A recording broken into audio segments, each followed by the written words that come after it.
नमस्कार ओडिशावासी मु आज गोटे जरूरी कथा कहबी बोली ए भिडियोटी करिली।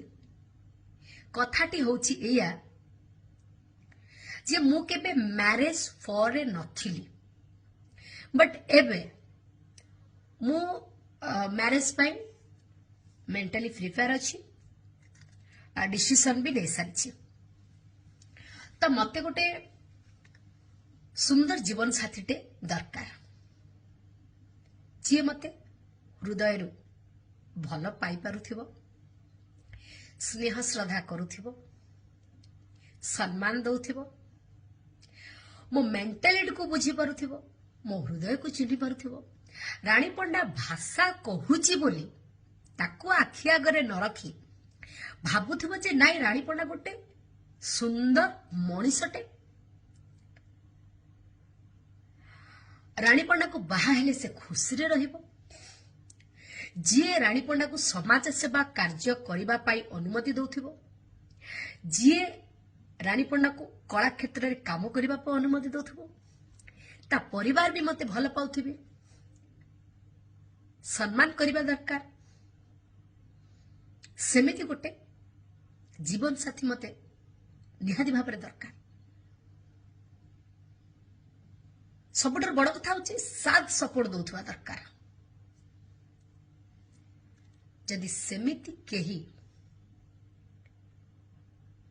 बाड़ुओ ब्राह्मण घरर पुओ अछंती, ओडिसा रे हो कि ओडिसा बाहरे हो, तांकर जदि योग्यता थिबो, सेमाने जदि हृदय भाबुथिबे जे रानी पंडा को बाहा है जीवन साथी कले से माने खुशी रे रहिबे, ताहले आगे आसंतु रानी पंडा को मैरिज करबा पाई। इंस्टाग्राम रे रानी पंडा फैन क्लब रे मेसेज करंतु, फोन नंबर, बायोडाटा, आपनकर फोटोस दियंतु। जदि मो हृदय कहब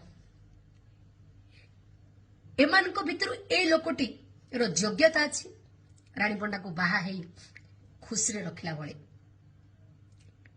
ताहले नियति भाबरे मु से पिला को फोन करिबी, कथा हेबी।